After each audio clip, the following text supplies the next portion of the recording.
Yordania secara diam-diam dikabarkan turut membantu Israel saat wilayah udaranya menjadi jalur pertempuran rudal dan drone.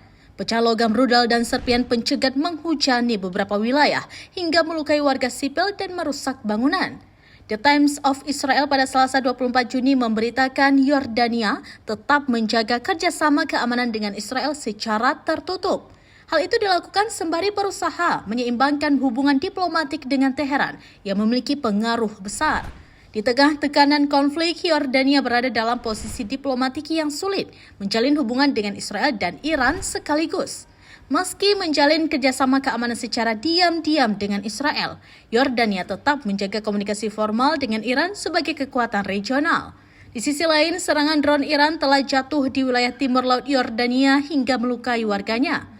Bahkan warga Yordania semakin resah lantaran langit mereka kini menjadi jalur lintasan rudal dan sistem pertahanan. Meski demikian, Yordania berupaya mempertahankan netralitas diplomatik sambil melindungi kepentingan sekutunya secara tersembunyi.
Download Tribun X sekarang, menghadirkan lokal menjadi Indonesia.